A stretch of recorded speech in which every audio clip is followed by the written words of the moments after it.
would like to begin by acknowledging the traditional custodians of the land on which I live and work, the Gundungurra land and people. I pay my respects to their elders, past, present, and emerging, and extend that respect to all Aboriginal and Torres Strait Islander people. I also want to acknowledge the traditional custodians of the lands on which you, our listeners, are joining us from today. I recognise the deep connection that First Nations people have to this land, their enduring culture, and their commitment to the preservation and care for their country. This land was never ceded, and it always was and always will be Aboriginal land. Hey there, and welcome to Beyond the Surface, the podcast where we explore the stories of people who have survived religious trauma, left high control or cult communities, and are deconstructing their faith. I'm your host, Sam, and each week I'll talk with individuals who have taken the brave step to start shifting their beliefs that might have once controlled and defined their lives. Join us as we dig into their experiences, the challenges they've faced, and the insights they've gained. Whether you're on a similar journey or you're just curious about these powerful stories, you're in the right place. This is Beyond the Surface. Welcome, Lauren. Thanks for joining me. Thanks for having me, Sam. I'm super excited to chat with you. I am as well. We've chatted about this on off the recording a little bit, but it's always nice, and I'm doing spoilers here, but it's always nice chatting to someone in the Southern Hemisphere, and yet your accent will not suggest so. So It where will in the world not. are you at the moment?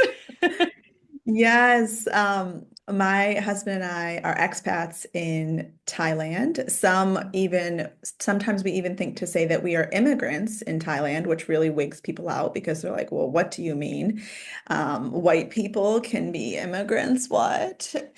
Um, but really, it is actually more accurate because we came here 8 years ago doing missions work, and my husband's a therapist, and I was doing member care. At that time, I was a nutritional therapist, but we were helping support basically overseas workers, missionaries in Thailand. And when we left the church and left missions, we were like, do we move back to America? And as many are aware, America is a hot freaking mess. Yeah. And we have had so much trauma happen surrounding the mess that it is and the relationships we've lost that we were like, why would we ever choose to go back there? This is a home that is safe Yeah. and secure, and there's not school shootings here for our children, Yeah. and there's not just all of these variables of the tension, the political tension and animosity. It's not here for us. Obviously, there's a different story if you're Thai and you're a national, Yeah. but for the expats that live here, the immigrants that live here, it's a really welcoming, comfortable place. Yeah. And we just decided we'd stay at least until our kids graduate high school, and give them the stability of Thailand. So we're still here, and we're really just continually thankful for the hospitality that Thai people offer, the kindness, the generosity, the we speak Thai, and they're like, "Oh, you're so wonderful," even though we sound like a, kindergartner. It's an amazing, we've learned so much about the world through our time Yeah. here. Oh, beautiful. And we've had a few little spoilers in there, so I love that. Missions work, left the church, spoilers. But Spoiler. let's go back. Where does your story start? Yeah, I love that question of yours. I think that my story starts in a little town called Elmira, New York, where I was born into a family, and my role was the golden child. Mm. And no one ever, stitched that onto my little clothes at the time, but I knew my role from very, very early on. I would say like toddler.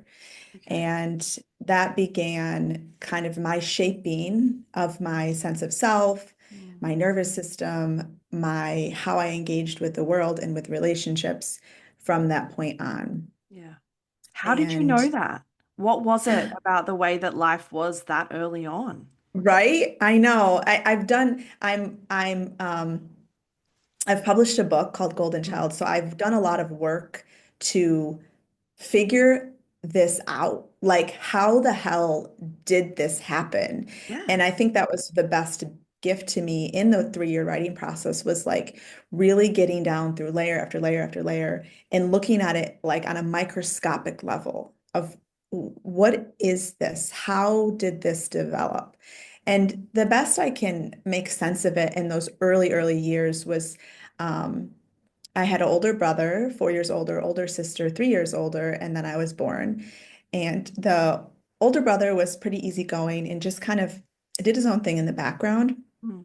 But the older sister was um, very quickly seen as the naughty one, Right. who then later became more clearly the scapegoat.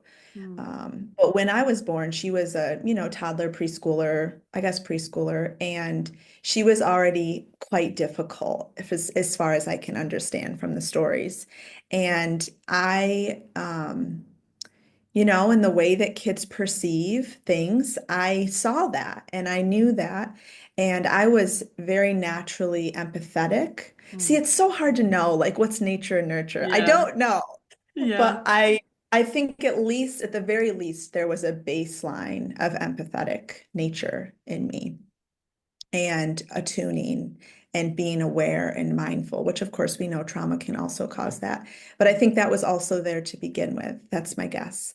And Mm. so I just would notice how she was causing problems in the family system. And I told myself very early on, which this is a common theme, like, I'm not going to do that to my parents. Mm. I'm not going to hurt them like she's hurting them.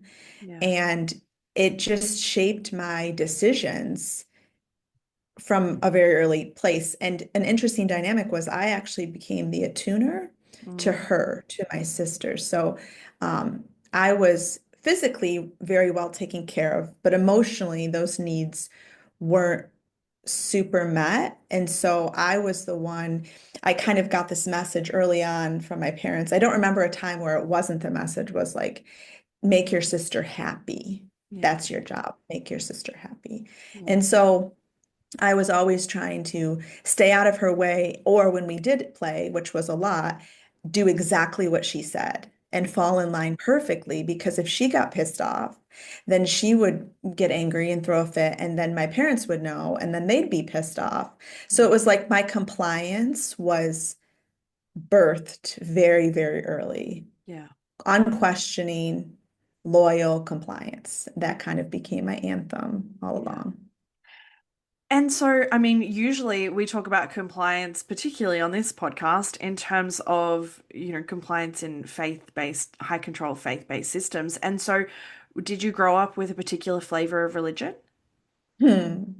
I did actually, and my story is interesting there because my mom is 100% Italian and we grew up in the Catholic Church. Right. Um, and so long story short, literally a whole book. My parents, my dad struggled with alcohol consumption, and Mm. my mom separated when they were in the Catholic Church from my dad. Even though she came from an alcoholic family, she started to really feel like it was wrong, and that what she was passing on to her kids was wrong. And so they separated, and they actually, on the day of their divorce, they got back together and they called it this big miracle and like God saved them. And then they started feeling really, because okay, so in AA, Mm. my mom met a woman who was a quote, born again Christian Hmm. and born again Catholic, actually. So that's super interesting. That's And rare. she kind of, I know, right? She stirred up a lot in my mom of like Yeah. desire for something more that she wasn't finding in the Catholic Church. So a few years later, they got back together. We started going to a Christian and Missionary Alliance. So pretty mainstream evangelical church. And I was in like six, four, why can't I remember what grade I was in? Late elementary school when we started going there. And it was not charismatic, um, very compliance based, Mm. but also had a lot of the love elements. Hmm. So not so cold that you didn't feel the love and the acceptance and the purpose and the belonging, all those things that intoxicate us. Yep. It had all that, but very much conservative in all Mm. the ways, and follow the rules, and you get to be one of the good ones here. And guess who signed up for that? I was like, I'm here. I'm gonna do it. I already know how to follow all the rules. I'm gonna be your little golden child spokesperson. And I was. That was what I did. Yeah, well, I mean, I feel like you've just answered my question, which was how did that church space just exacerbate and intensify that level of compliance and obedience that was already drilled into you? A thousand, Now you've just, exactly. yeah, now you've just got a religious, faith-based identity layer on top of it to really like hammer that into you. Cement that in. Yes, thank you for just affirming that. It was like regular on steroids. Yeah. Yeah, there was no other way. I was Yeah. absolutely wholeheartedly um, in all the ways. Yeah. And I was not going to be questioning that. There was no questioning of that, those models. Yeah. Okay, I'm gonna ask a side question because like I can't ever keep up with what ages with like US schooling systems it is. So how old were you during elementary? I Oh, can't ever sure. keep up. Okay. So what's elementary in Well, Australia? I think it's Is just that not the I'm word? I'm assuming like, well, how old were Primary? you? Yeah. So I was like 12, Oh. tw 10. Golly, I must be having some brain fog or something. I don't know what. Oh. I know that I got, quote, saved Okay. at 12. Oh, sames. Yeah, oh, we're saved buddies. So I was in year seven, which is like year seven is like the first year of high school for, Okay, well, yep, if you were on the younger side, it would have been 12, 13 if you weren't. So it sounds around like for Australian listeners around year six, year seven age was that yeah, time, right? yep, Okay. yep. Um, okay, so I love meeting other people who like got saved at the brain developed age of 12 years old. So what was that like for you? Oh my gosh. I mean, I did this little like had this little social justice warrior in me from day one because I remember thinking like the Catholic Church has lied to us. And I remember saying this to people like it's not fair. We didn't know. Like we Oh, when I think back to those versions of me, Lord have mercy. I was self-righteously judgmental against the Catholic Church, not telling us the steps to salvation. So I was like overjoyed and felt like I had hit the lottery because finally I'm in this church that's like told me the way Yeah. because it's kind of was more vague in the Catholic Church and maybe more works-based, I guess, but it just became such a quote good news that I found out and I was just gonna go all in. So I started telling my little friends about hell and showing them Bible verses and saying that they were going to hell Yeah. and writing my family member letters and my parents like let me and helped me do that, which I have a lot of feelings about now. My grandma and grandpa and my aunt and uncle and just telling them, oh, but it's really good. Like you're going to go to hell, but it's really, really good news is there's a way you cannot go, and I can tell you the way. Yeah. So I told them. Yeah. I mean, moral superiority in an adult is one thing. Moral superiority in a teenager is a whole other world. Like it is, I mean, and I look back and I would have described myself as that very black and white obnoxious Christian who just was Yeah. not fun at parties. Um, Yes. but Yes. when you think that you have the truth, that moral superiority just ramps up with like teenage I know everything anyway. The two of those things combined is just like, I mean, Bad, a match bad made in shit. hell, pun intended. Um, but okay, so like if compliance and obedience was your jam at that moment, that was the way for you to keep safe and good and to be the good girl. That's right. Was the structure and the rules that Christianity provided you, did that feel good for you? Mhm. Yes, it did, Sam. Yeah. Yes, it felt really good to have clarity and certainty. Mm. Um, because I saw at this point my sisters a bit of an older teen, and she's doing all kinds of crazy stuff, and she's Mm. getting in so much trouble. And that's terrifying as a younger sibling to see, because it's like, well, what am I supposed to do? How do I know what to do to not do that? I need to not do that. Yeah. And I found so much assurance in the rules. Like everything in evangelicalism had an answer and a rule and a way forward. And if I didn't know it on a certain issue, I would read about it. I would try to understand, well, what about this issue? What about this issue? I would find the answer. And thankfully, they had all the answers. Yep, So they I do. found all of them. And if they don't, they'll tell you that they do anyway. They sure will. So, Yeah. okay, I love asking this question because usually it shifts because I don't usually have still conservative people on the podcast. So usually Right. there is a shift that happens. So during your high school years, those years where you were that very youthful, you know, fervent Christian girl, who was God to you? Yeah. Yeah. Um, God was close to me. Mm, I felt like I was able to experience some security and attachment with God mm, that at the time I believed I had with my parents. mm. But in hindsight, I think there was some emotional intimacy missing.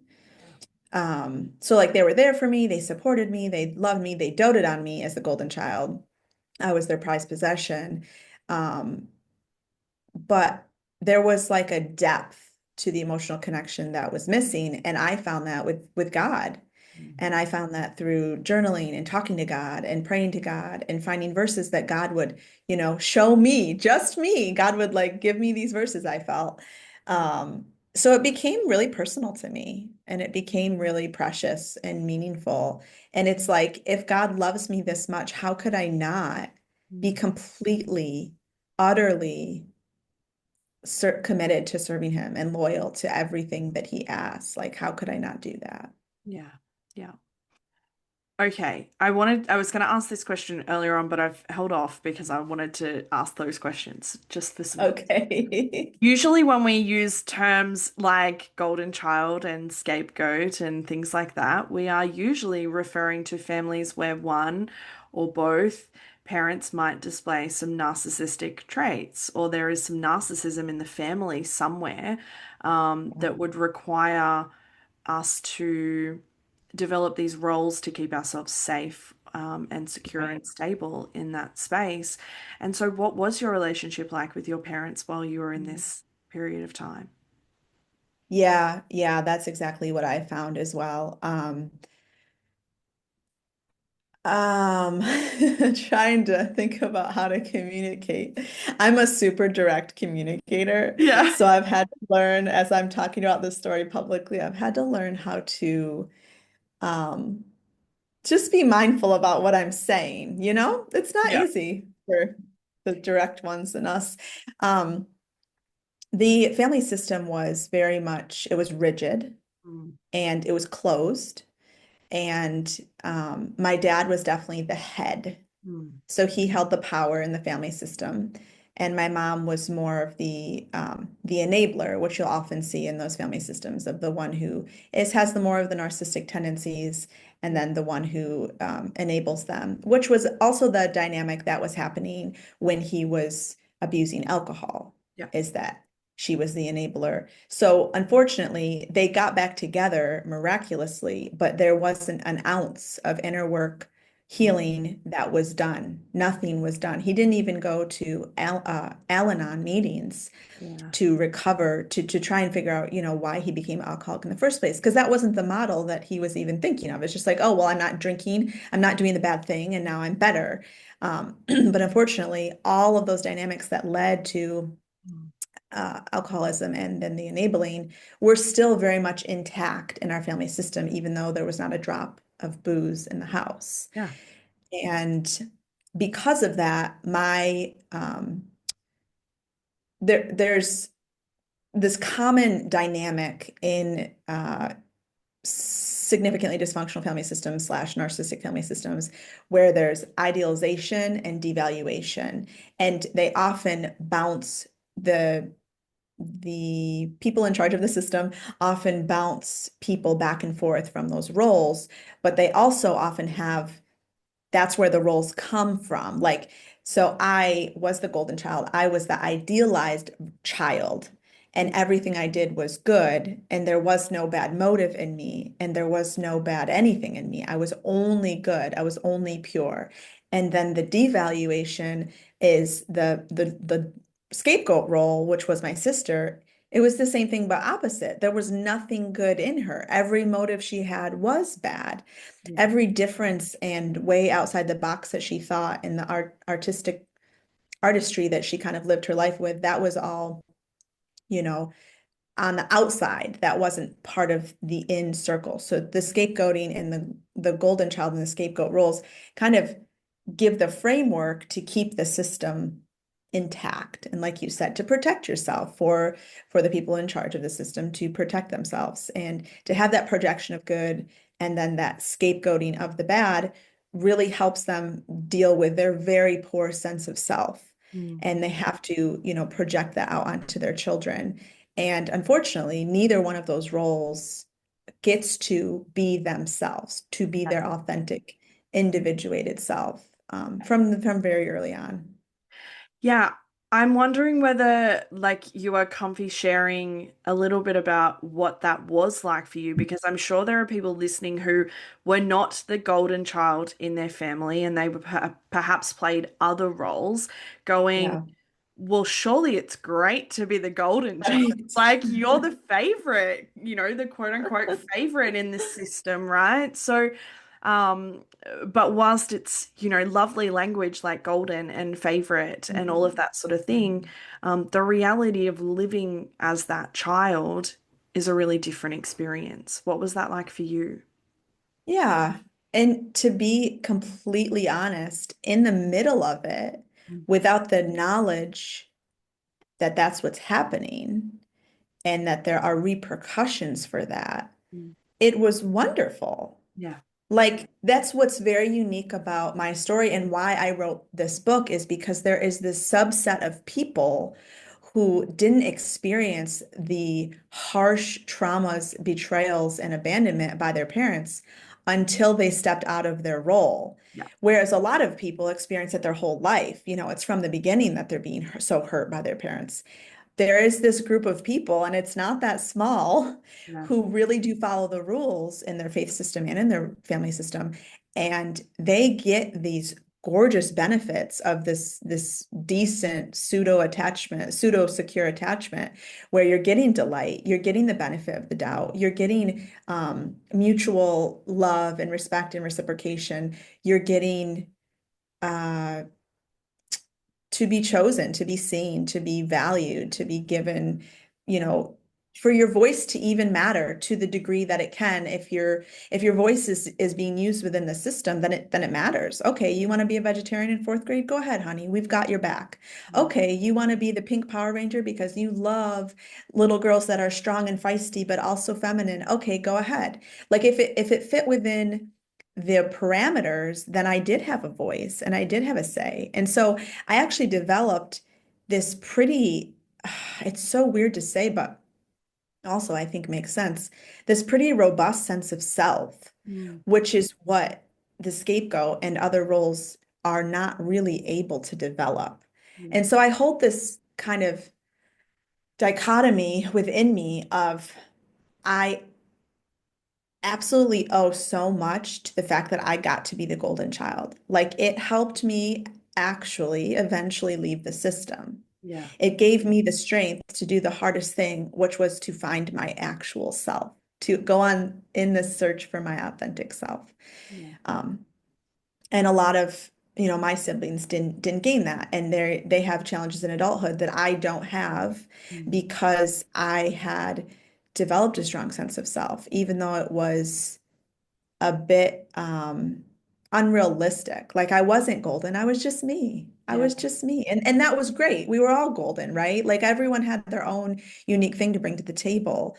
But The downside to being the golden child is you are set up actually from the beginning, which one of my writing coaches helped point this out, that from the very beginning, when you're made a golden child, you are also made a scapegoat in the future.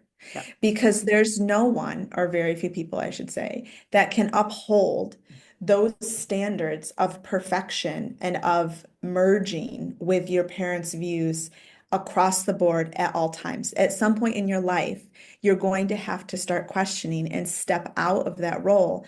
And as soon as you do, you will be clobbered Yeah. and you will be scapegoated. And that is the trauma for the golden child, is they don't know until they know. And then their whole world is turned freaking upside down, the rug pulled out from under them, everything's 180 and they're disillusioned as fuck because, oh my God, what just happened? My life was great. I had the love and support of my parents. I had the love and support of my church. Everything was great. And then I just started, this one area I started exploring or questioning or pushing back against or changing in. And I lost everything like a Jenga tower. Just Yeah. Did the faith and that's the the family trauma. system both crumble at the same time? Yeah, pretty much. Okay. Go hard or go home. That's Okay. right. That's right. So I guess before asking the moment when that happened, were there small moments? Like I'm thinking, you're also still human. Like, yes, you are the golden child, but you're also a teenager and a young adult and just like a normal ass human that has like thoughts at 11 o'clock at night when you're alone in your bedroom, right? So, like, was there a part of you that was still asking questions that you wouldn't dare voice because you knew that you were either not allowed or not able or you weren't really sure about it. But was that process before the dismantling, was that slow or did it happen in an instant? Um, I think it was both of those somehow, which those seem like opposites, but let me explain. Yeah. Um, as a teen, no. Mm. There genuinely was not. I'm just like, was I alive in there? Like, what kind of robot doesn't there wasn't. Like when I would have questions or doubts about faith, I would just go to my parents and they would like give me the assurance I needed. So I guess there was little glimmery things here and there, but not much. Yeah. And I just followed it so I had such a dogmatism and a rigidity about what I did. Like I didn't kiss my partner Luke until we got married. We didn't have sex, obviously, until we got married if we didn't kiss. Hey, purity Um, culture. Yay! And I got married at freaking 19 years old. I Oh, mean, how very good literally Christian girl of you. it's so terrible. We tell our Oh. kids like, never, ever, no, no, this is not a good idea. But the chapter in my book about that is literally called Golden Child Bride. Yeah, wow. Yeah. Oh, well, I mean, not wrong. Exactly. It Yeah. was that. So all of that up until then was just completely lined up, followed, and not questioned. Once I started having my own kids and then adopting, so we have two biological kids, we adopted two kids. That's when things started to, like, basically the world started getting bigger Yeah. and I didn't have all the answers I needed in Mm, my little prepackaged care package of Christianity box I got. yeah. Um, and so parenting started shifting things actually, because we started to do more trauma-informed parenting and less authoritarian parenting.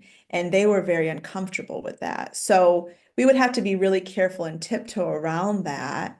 Um, but there was some rumbling underneath before the volcanic eruption. And it was things like medication and, meds for the kids and parenting and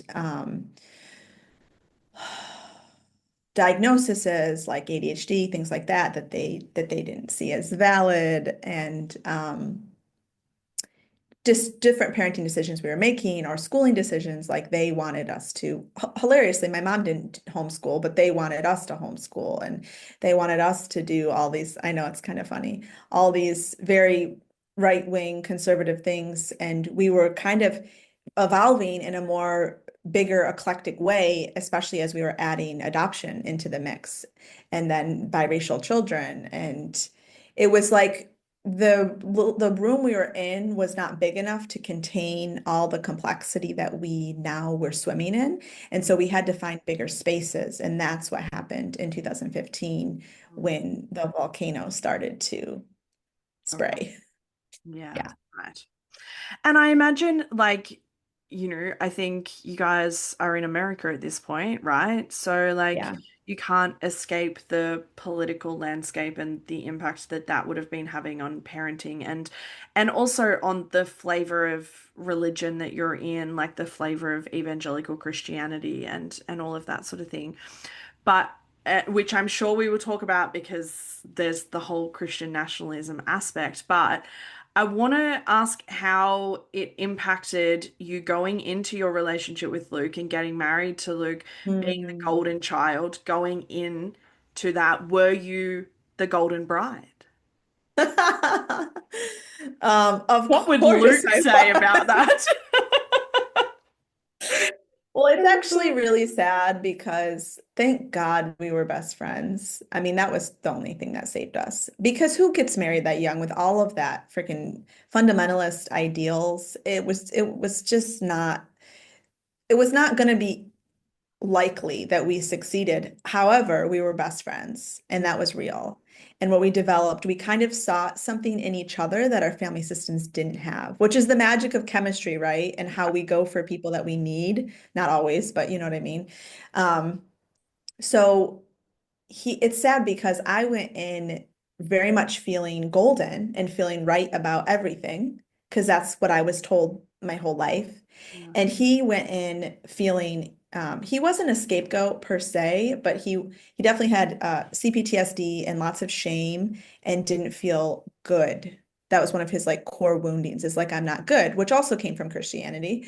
Mhm. Um, so we came into this dynamic of like, I'm really good because I'm golden and you're not good.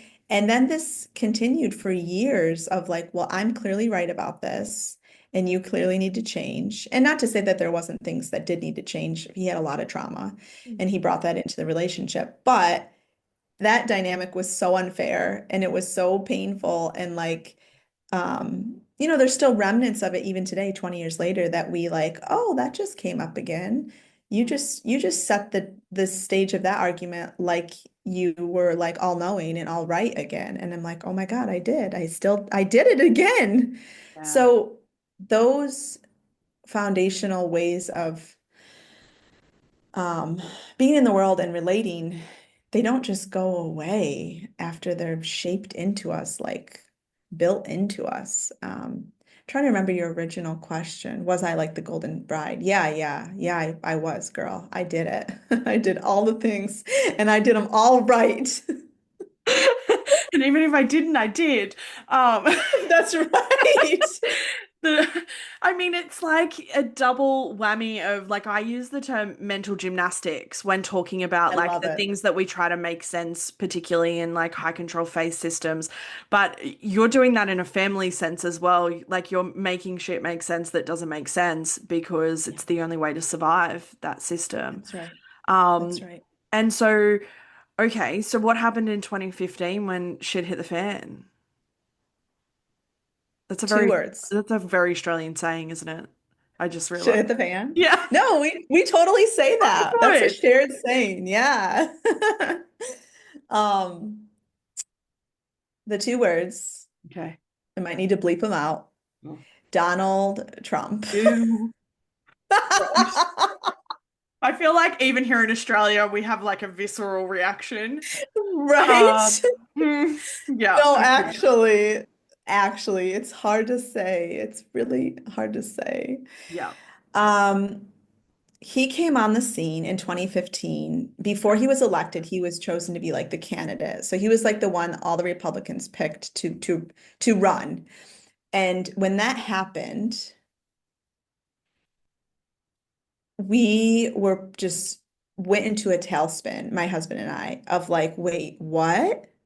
This is this is who we wait, because it's very much like group think and like Yeah. collective, like this is who we are, this is what we do. So Yeah. you're going along with that, you're going along with that. And all of a sudden, Donald Trump comes on stage and it's like, this is who we are, this is what we do. And you're like, what the fuck? This is who we are, this is what we do and stand for.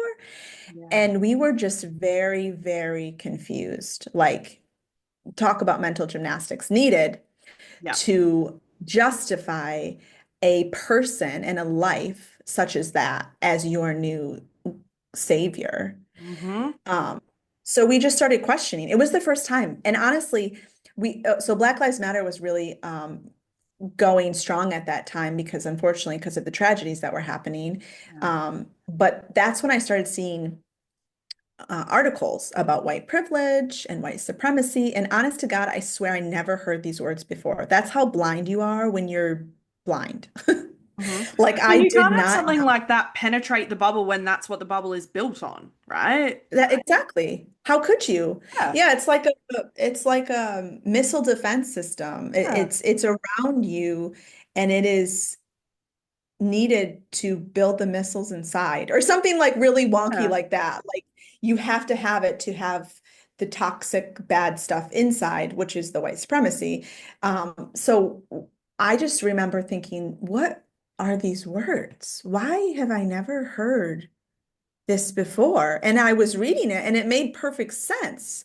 So I was like, well, of course there's white supremacy. Like look at all of history. Like it started to click in and make sense, even though I didn't have the foundation for it. Just because, these writers and these podcasters and these activists are so brilliant at educating and explaining to people. And so I started talking about these things, which was very much not what the golden child does. Yeah. Yeah. I Absolutely. started posting about them, and what happened was my dad and mom came over one night, 2 nights actually, and after the kids were in bed and like sat us down and tried to tell us like this is not what we believe. You It's can't that we believe again. Hmm. that. Yep. Yeah. So, well, why can't I like still be a Republican? This is what I said. Hmm. And like still have this one area of racial justice like be important to me and let that matter. Yeah. And like my dad, I can't explain it all to you, but you just can't. And in one sense, that's infuriating, but in another sense, he was 100% right. You Yeah. can't. No. Those systems all build upon each other. So he knew he was right. Like if I wanted to stay a conservative Republican, Hmm. then I needed to walk away from these little rumblings and just not worry about it anymore. Like, don't look over here, the dead bodies on the side of the road, just pretend like they're not there Yeah. if you want to stay in the car of conservative Republican. Yeah. And I couldn't unsee what I was beginning to see, and my heart was breaking. And the thing that is such fuckery about this whole thing is the very nature that they shaped me to be, the empathetic one, the caring one, the fixer, the Yeah. problem solver, the troubleshooter, the one who saw the brokenness and responded, was then the thing that they began to despise in me Yeah. when it was for people that they did not validate as worthy of that care. It was like, no, this is not where your golden light gets to be shown. But guess what? Too late. Joke's on you. You made me this way. I can't not see it. I Yeah. can't not care. My heart can't unbreak. And Yeah. so it was like once that spun into motion to where I started to wake up to these realities, Mm. I was the trajectory completely changed. Yeah. And I think that that's something that so many people in different situations will be able to relate to because the very values that led me into Christianity were the very values that led me out of it also. I So, say this. I yeah. totally say that. Yes. Yeah. Like Yes. my beliefs changed, but my values are the same. They're just in a different setting and in a different That's right. circumstance. But I am curious when all of this is like the foundation is cracking underneath you, how is your faith throughout this because it's hard. Yeah. Yeah. Yeah.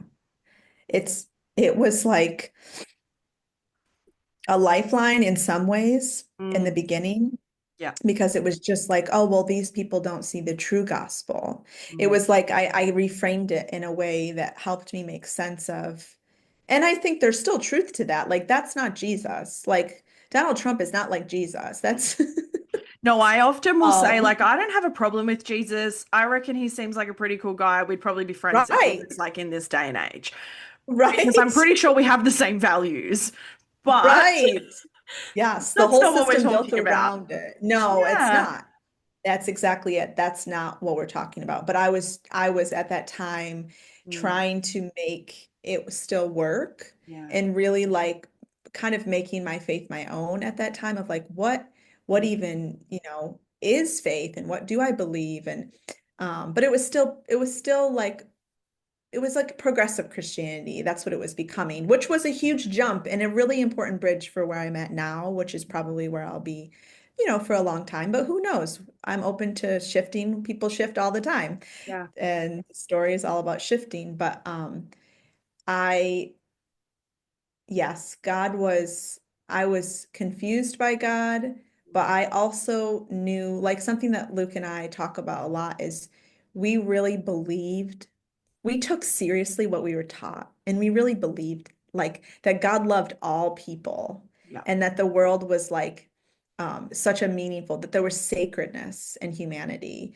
and that God was good, and that we are to treat people like better than we treat ourselves. We took that stuff to heart and metabolized it so deeply, so Yeah. that then when that wasn't happening, it was like, well, you're kidding, right? We know what you taught us. You're not following what you taught us. And so we just said, well, we're going to follow that, like what we know to be true about loving people. And, where that takes us will take us, it will take us. But I don't think we knew at that time it would take us to deconstructing and deconverting. I don't think we could have seen that. And I'm glad that we didn't, because that would have been terrifying at that time, because we Yeah. were already losing everything else. Like, you lose your position in the church Mm, often long before you lose your faith. yeah. And Absolutely. How did your family dynamics shift over this period of time? Because I imagine they yeah. shifted quite dramatically. It did. Yeah. Yeah, it was completely dramatic. It went from me being beloved, warmth, camaraderie, connection, let's see you every day, let's text every day, let's da da da, to cold enemy territory. You are danger, Mm, almost your stranger. You're not like one of us anymore. I was quickly, when you have such a strong, rigid system, not strong, rigid, mm, that allows in and out, like the other, as soon as someone is othered, they're out, and there's no gray land. Like, you're either in or you're completely out. The problem for that is what happens to these people when it has to be their child that they're sending out. Like, these people have these systems that they bow to, and it works when it's like the weird neighbor who's got blue hair, or, you know, it's fine when it's a stranger or someone you're not close to, and yeah. not, don't have all this history and care for. But then when it's your child who's now the more leftist, or the commie, or liberal, or the feminazi, these are the words my dad would use, what do you do then? Yeah. How do you reconcile when it's your precious, like, flesh and blood? Mm, And they just had no other way but to just distance me. And so we stayed in contact, but it was very, we ended up doing mediation the next year when we were in Thailand. So this is what sucks. Trump was elected in November 2016, and we moved to Thailand February 2017. And mm, so we were like completely spinning out of control as our whole worldview was unraveling. And then we moved across the ocean with four little kids. yeah. And we were so vulnerable and so just fragile, like just so fragile. And my parents kind of pulled away and stopped talking when I really needed them. I really needed their help and support in this huge life thing we were doing, but it was too late. I had already rung the siren. I was already the scapegoat. I really had started being scapegoated at that point right away. Yeah. So I was refusing in my golden child ways of, no, we've got to do it right. We've got to make it work. I refused to accept that distance. And Mm. I initiated mediation. And I chose our pastor who was their age and who was also conservative to give them, someone that would feel comfortable to them and know that he's not just going to be for us. Mm. And mediation was incredibly painful. And I told them, like, my three biggest fears was that I would ultimately, it came down to the last one was that I would lose them forever. Mm. And they were pretty cold in the mediation, and they just couldn't understand the pain that I was in. They couldn't attune to it. They just saw that I was different from them and judging them. They felt like I was judging them for their views. And um, there was very little warmth. So we just decided at the end of the mediation, we won't talk about race and we won't talk about politics, and we'll try to salvage the relationship that we have, and we just won't talk about those things. So that's what we did for the next couple of years. And we lived in Thailand, but we visited once, and we tried to do that, but it never felt the same. I felt like I was tiptoeing completely around everything, trying to like garner their love again, trying to be seen in a good light again, but not lose myself, vacillating between, but my heart and my voice matter to me, but so do my parents in this relationship with them. So I Yeah. was just going back and forth between both ends. And then 2020 happened, Mm. which was the biggest volcano and eruption. So Yeah. obviously COVID was happening in 2020, but so were Breonna Taylor, Ahmaud Arbery, and George Floyd were all murdered.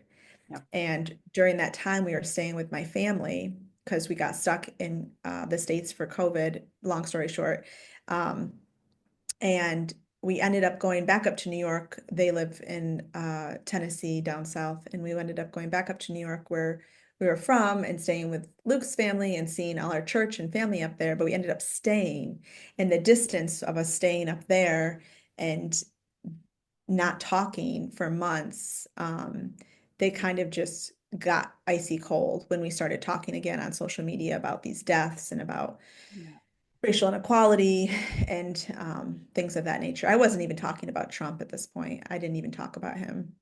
I Yeah. tried to keep it just about race, but that was more than they could handle. Um, and so that year, everything just kind of lost its, um, there was nothing left to fight for. And I sent them a letter because this is a long story. That's why I wrote a book, because it's so hard to explain Yeah. how estrangements happen is really, it's really complicated Yeah. and nuanced. So essentially, they intervened and didn't let us go see my brother, who we were planning on taking a trip to go see my brother and his new baby. And my brother basically got on a call with me and said, Mom's not happy. She's crying on the phone to me. You need to fix it. And I'm Mm. trying to explain to him, listen, and not using psychology words because I knew he wouldn't care about that. But I'm like, Mom and Dad are really mistreating me at this point, and it's not working. Like, we want to be in relationship with them, but they're really, really mistreating us. And he starts swearing at me about how I've been fucking spoiled my whole life. There's the golden child theme, and how can I even say that they're doing that to me? So there was no place in his imagination for that to shift and for them to actually not be treating me that way anymore. And so once I saw that they were like basically just telling people we won't let them see our kids, that was the narrative that they were telling people with nothing else connected to it. It was obviously much more than that. I decided to write them a letter, and I wrote them a 4-page letter explaining to them my heart for them, how I wanted them, what I needed from them relationally, what has hurt me, and how I will always be willing to try and reconcile a relationship because it means so much to me. Yeah. 2 weeks later, I got back the most brutal but important gift that I've ever gotten because they wrote me. And finally, for the first time, they were honest about Mm. how they saw me. They didn't hold back at all. And I knew it was more recently how they saw me because before I was scapegoated, they didn't see me in a bad light. They saw me in a great light. But they kind of painted it as, oh, you've always been disrespectful and you've always not been thankful for the ways we've helped you. And Mm. really, I was translating it the whole time in my head. It was really just these last 4 years since 2015 Yeah. is how they saw me in that way. And how basically just everything was my fault. And I ruined the relationship and ruined our family by talking about these issues and how I wouldn't see the harm, the damage that I did. And then at the end, of course, but in Jesus, all things are possible. And we too would love to reconcile with you one day. Oh, good Lord. Yeah. Yeah. So that was brutal. That was just Oh, beyond. That was like the nail in the coffin, that yeah. letter. Yeah. I feel like I have so many questions. I I'm know. just gonna I mean, I think firstly, there's so much change happening in general. Like even just like the deconstruction aspect, the move to literally the other side of the world are big Yeah. enough things as it is. But what I actually want to ask is, what was it like for you personally to realize that the love from your parents was entirely conditional on your conformity to who they wanted you to be? Like, Mm. that's heartbreaking. Yeah. That sentence is exactly it. Entirely conditional Yeah. based on the conformity. Yeah. To who they wanted, to their vision of me as a human. Um, I kept saying at one point, I kept saying, but I thought they knew me. I thought they knew me. I was like so disillusioned, Mm. like trying to figure out why they saw me saying these things about race and trying to understand why they saw it in such a negative light. Like I knew they didn't understand it, but I thought, well, they love me and they know my heart. Why don't they like want to hear me out? Yeah. So it was very, very confusing how it was like as soon as I shifted, I was no longer seen by them in that light. And yeah, I mean, devastating. Like, I don't know if there's a word to explain how painful it was to know that all along um, it was kind of a theater. It was kind of a show. It wasn't authentic for me. And even right now, as I'm saying that, I'm like gaslighting myself, like, well, yeah, it was. It's complicated, right? Because of course there's love, but if you can't make space for someone's personal evolution and individuation, Yeah. like you don't love them. Yeah. You don't. And it's what I was actually told love was my whole life, which was like an action. Love is an action word. You care about someone and you do things on behalf of their good. Mm. So it's like if they can't extend that to me, then is it really love? And I think that's something estranged children really struggle with, like what to do with that piece about their parents' love. But I do feel sure that it was very conditional. Like that feels clear to me. Yeah. Um, and in some senses, it like really pisses me off. Like I was your little jumping monkey for years, doing all the things you wanted me to. Yeah. And then you liked me. And now I have like a few areas. I mean, they don't even know how different I am now. They would certainly not accept this version. But in Yeah. the beginning, it was like, it was nothing. I mean, I know it was everything, but it also was nothing. Like, just let your child use the critical thinking that ironically, my dad taught me to have. Yeah. He taught me to think critically, and then I started doing it. And um, yeah, it's a big sorrow. It's a really big place of pain. Yeah. And I'm curious what it was like for you because there is this really harmful narrative that plays out that where there is estrangement between a parent and a child, that of course the children did something to piss off the parents, right? Like there is this harmful narrative that like, well, a parent loves their children, so like obviously the child did something to for that to happen.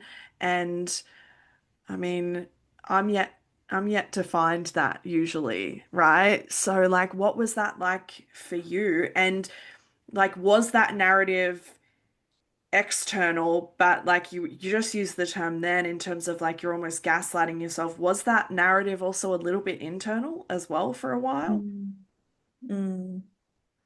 It was definitely external, and I wasn't surprised that they blamed me 100%. It was like, of course they are. They have no ability to be reflective Yeah. and consider why it is their daughter is so terrified Mm. to speak to them. Yeah.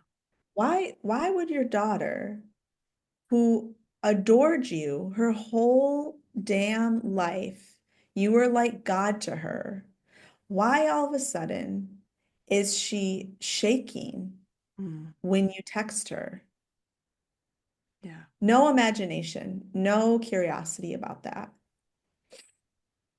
And Mm. that's really, really sad with estranged adult children and their parents is just this defensive protection that the parents often have to not truly consider the agony that their child is in because this relationship is so incredibly built into our DNA to maintain at all costs.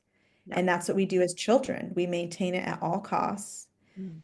until that's who I wrote my book for. People have had to genuinely consider, is it more painful to have a relationship with my parents Mm. or without them? Which one can I live with? Which one can I choose? And it's a nearly impossible decision because they're both incredibly painful. Yeah. Yeah. I don't know if the narrative went inside. I mean, uh, I think it did a little bit. Just feeling their shame from across the ocean, like just feeling it like bore into me, their disdain. It's really Mm. hard to be the object of someone's disdain. Yeah. Um, but I just feel such certainty about what happened. And thankfully, I've had a really good partner who's helped me. The first couple years, I would just be gaslit all the time. So yeah, I guess it was more of a thing. And I would be so confused and I would be like, did I miss something? Like, did I not say it right? And I would just spiral. And Yeah. I would have to sit down with him and be like, okay, can you walk me through this again? Mm.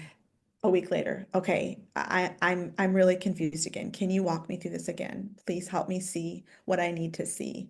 And Yeah. he would just show me like a little, you know, camera, like putting a lens on, okay, and then this happened, and then remember this one, this happened, and then there's this one here. And now what do you think after seeing all that?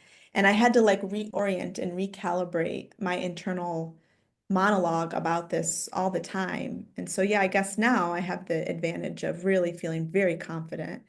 Um, but early on, I've been estranged for 5 years. Mm. Those first couple years, I wanted so badly, and I think this is what happens with children, is we want so badly to think it's something else. Like, no way could it be what Mm. I'm seeing. Yeah. There's no possible way they could really choose a life without me and be okay with that. Yeah.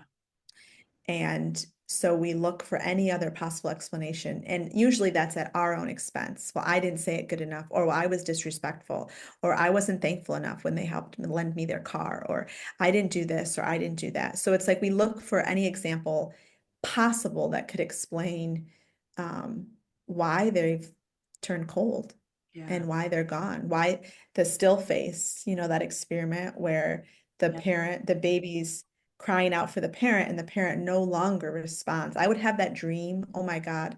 So many times my dreams have been so much nightmares about screaming out to my parents, begging, pleading, crying for them to see me.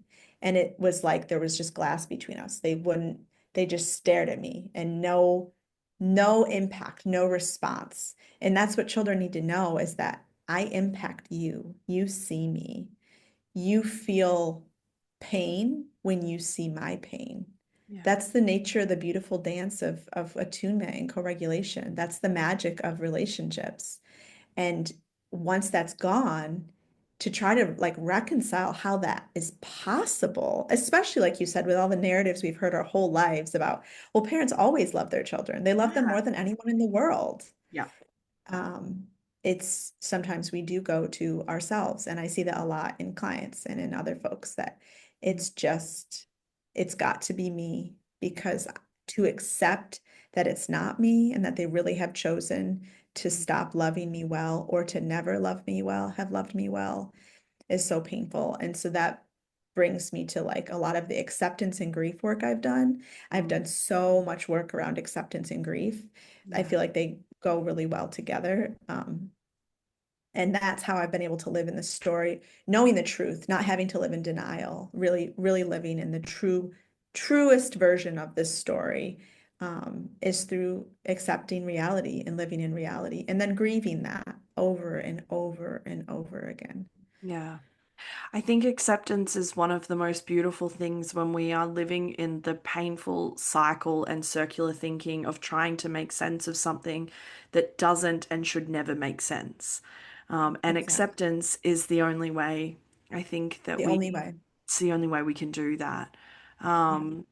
What has healing looked like, or recovery looked like, and finding more of your authentic sense of self that's Mm, yours, not anybody else's.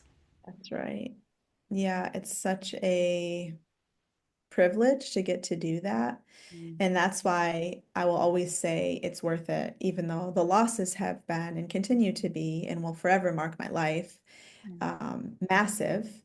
The gains and the freedom and the lightness and the exploration of me, it's just been such a cool process. And like I love the version of me I'm getting to know. And Mm. I love that I don't have to be the golden child anymore. Like I get to be Lauren and I get to show up and embody myself in its imperfectness. Yeah. And that's just such a joy. And the ways that I've done that, that's been what my healing's looked a lot like is um, just leaning into like, what does it feel like to be alive and to feel good in this body? A lot of us, when we're in roles, we're very disembodied Yeah. and we don't, we don't know what it is to be fully human. It sounds weird, but Yeah. we're not all there. I mean, also So another shout out to purity culture that helps yeah, in terms of that exactly. disembodiment. Yeah. That's right. Yep.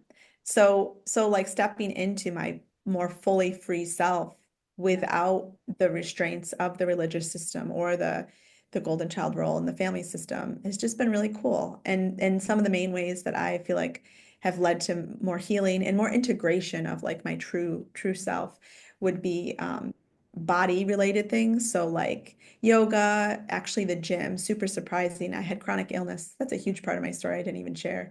I developed chronic illness, I believe, from being the golden child, chronic fatigue syndrome and chronic pain and chronic gastrointestinal issues, headaches, all kinds of things. Developed actually started quite early. My first one was 5 years old that I developed an autoimmune disease and then just continued on for years. So stepping out of that I'm broken, I'm sick role into like I'm healing and I'm going to find the most abundant life within my, whatever my system allows me to have, that's what I'm going to find. So like I did some rock climbing and I did some Zumba, which was really fun, and also went against purity culture because I was like shaking my hips like crazy. Also, Um, Zumba just requires so much like physical coordination. It's not funny. it does. Like a It's random hard. little side note, it's hard. And coordination is not my thing. So that was a very stretching season. But like lifting weights and feeling strong, like I always had to be mentally strong for other people, but now like, oh, I can be physically strong for me. This is only for me. That's been really cool. And then just being in nature, like lots of nature, seeking nature walks, nature hikes, finding beauty. Relationships can feel really scary, but nature is a way to feel comforted and loved and it's different. It's not people, but it's a way to feel access to safety that doesn't involve relationships, which is really good for trauma survivors Yeah. because relationships are really hard. Yeah. Um, And then writing my book was a huge, huge, huge way to really get the story out and find out what is the story. Because there's lots of different versions, but what's the truest story that I can find in the story? Yeah. That's been huge and such an honor for me to be able to do. And then my friends, my close like inner circle, they have been like life and light and all good things. My partner, he has this sounds ridiculous and maybe sappy, and maybe people are like, well, you don't need to be saved. But guess what? I needed to be saved, and he saved me. And I also saved myself. Like it's not either or. I also saved Lauren. But I was so, in 2020, I was so sick. I was so chronically unwell. I was down to like only tolerating 10 foods, and I was just really, really, really like couldn't get out of bed because of the paralyzation of what happened between my parents and I. And there wasn't like an ending yet. So I was just waiting in this frozen state of agony. And he like helped revive me. And I needed, at that point, I needed a person, or like I maybe would have had to go to like an institution because I couldn't do for myself at that point what I needed, what I needed. And so so thankful Yeah. he was able to help me remember who I was and to kind of put a mirror to myself and show me me and the true me and the goodness that I held. And I came back to life. So I'm really thankful for that. And my pets, my puppies, I love poodles, and they just sit with me and they help me write my story and they help me process my grief. And I cry on their fluffy fur and I feel so loved, and Yeah. nothing like they don't see me as broken or shameful like my family does. They just see me as, well, they see me as God, right? Because that's what dogs do. There is nothing like, I mean, we have a cavoodle, and everybody who follows me knows how much I love Naya. She's like my heart and soul. Um, Yes. but like, there is nothing like a dog to remind you that love can be unconditional That's right. when you have That's right. experienced conditional love. So Mm, they're so beautiful. Um, exactly. Before I ask the last couple of questions that I usually finish these episodes with, I want to talk about the book Yeah. for a minute because you were at the beginning. I was going to ask this, and I'm so glad I remembered. I don't usually Ah, remember things when I think, oh, I should ask that at the beginning of the episode, and then the whole conversation passes and I completely forget, usually. But I remembered you referred to it as like you went through it like microscopically, essentially. But you are not like, this is not like research, like where we think like a microscope lens in something else. Like this is your own story and your own pain and your own journey. And so what was it like for you to put all of that in writing? mm. Again, there's another dichotomy because it like almost killed me. Yeah. It was so hard. And also, it was like the path to, for me, to healing. So Yeah. I don't know how it can be both, but it just was Mm. Two like truths. yeah, just the two things we constantly hold that are seemingly mutually exclusive, but they're not. They're Yeah. not. We don't have to split. Esther Perel says, don't split the ambivalence. Like both feelings about something can be equally true. Yeah. Um, and so I had a lot of symptoms come back up, a lot of chronic illness symptoms as I was writing, a lot of brain fog, Mm. a lot of exhaustion, fatigue. So that's why it took me 3 years. It really was writing every single weekend for hours, Saturday and Sunday for 3 years. And it was just such a slow, slow process because um, of what I was dealing with. Yeah. And it's not like someone just gives you the story and then you write it. You have to find the story. What scenes? What parts? Yeah. What commentary do I even attach to this? It was probably one of the hardest things I've ever done. Like it was so freaking hard. And I had coaches who helped me. Um, and then they'd be like, I'd get a ton done, like 30,000 words done. They'd be like, okay, let's rewrite all that. Just Oh, constant disappointment. yeah. Oh my goodness. Yeah, it was so hard and it was so stretching and it was so good. And I'm so glad it's over. Oh, Yeah, I mean, and like, how does it feel that, like, I saw, like, we're recording this, and I think it will be out by the time people are listening to this episode. yeah.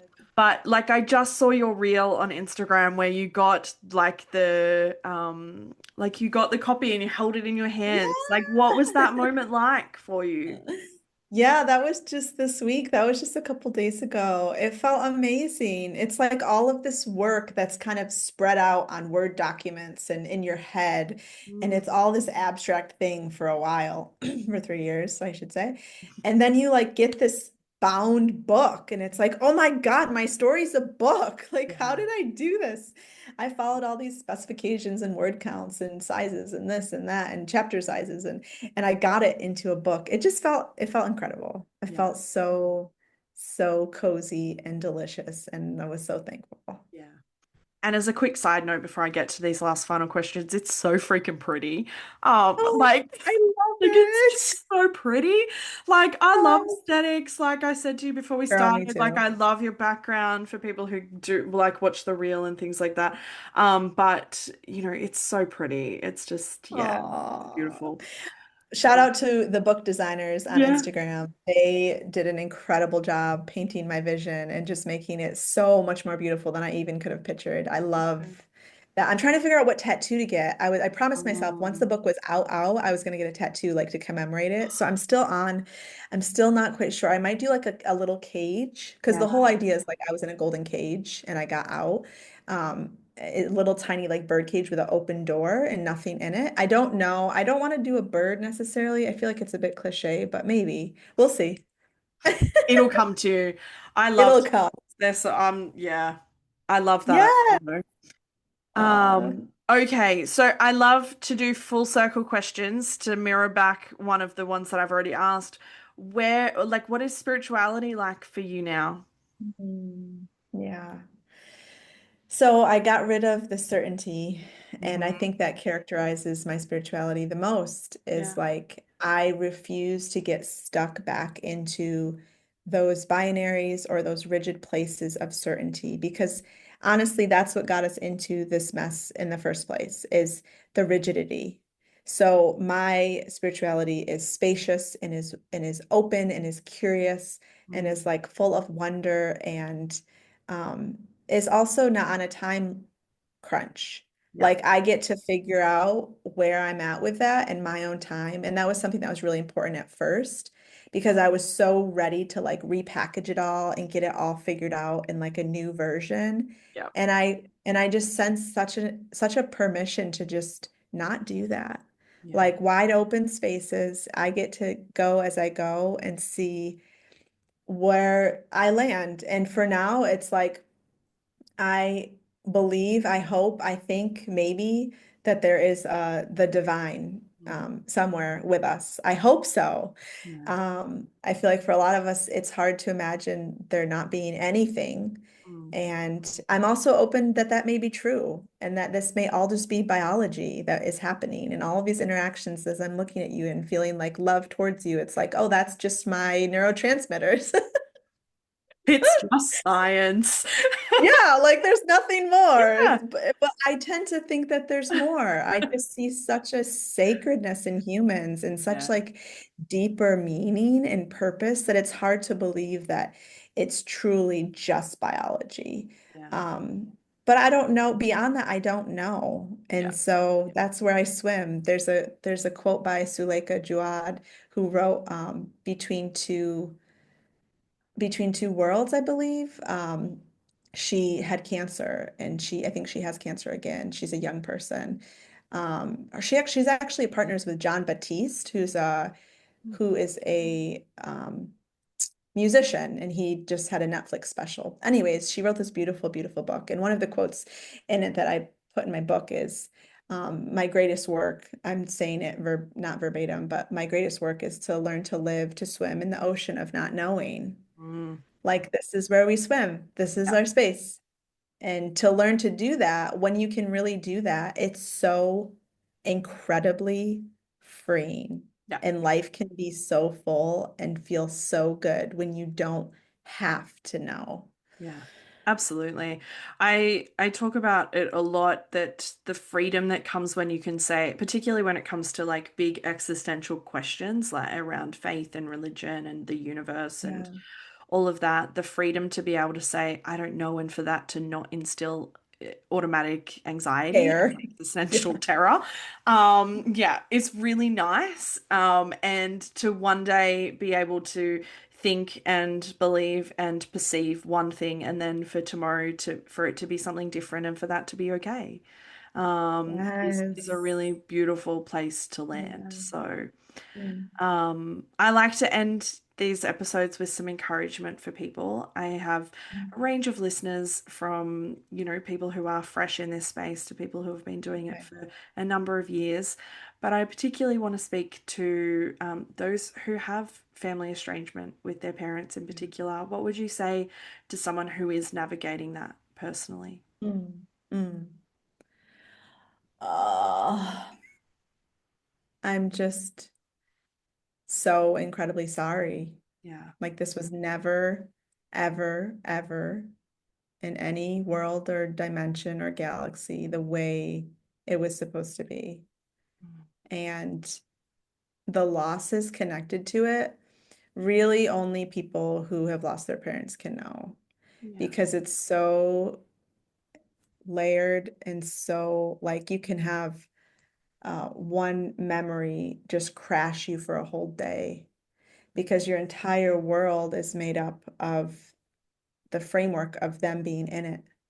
So every holiday, every birthday, every song, every smell, every food, every event has connection points to your parents.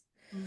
And when they're no longer in your life, but they're not dead, you live with this very complex grief. Mm. Um, and it's a cruel grief, I like to say, because they have the power to stop it from happening. They have the power to stop your heart from breaking, and they don't. Yeah. So in that, I just want to affirm to your listeners, like this pain is so significant. If you are struggling immensely, A, with the decision, do I go low or no contact? And B, with once you've already made it, um, just struggling with the fallout from it, the losses that are piled up all around you, the immense loneliness and like the shearing pain, you are so incredibly normal. It's that big. It Mm. feels that big because it is honest to God that big. Yeah. And just because it's hurt doesn't mean you've done something wrong and doesn't mean that it wasn't the right decision. Like my teenage son said to me a couple months ago, like I was telling him how happy I am in my life. And he was like, really? He's like, you're happy though? You've like lost everything. And I'm like, I know, but I hold that grief in one hand and I hold this beautiful, joyous um, existence that I get to have in the other. And I walk with both. They're both real and they're both mine.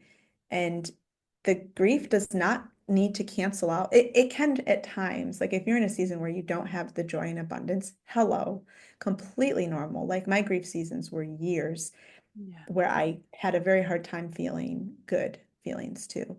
But they're both available to you. And intending to your grief is how you can access and unlock and open the door to a real meaningful, joyful life Mm. as well. Yeah. So I just want to affirm the hell out of whoever's listening, who's trying it. It is one of the hardest things you'll ever do. Yeah.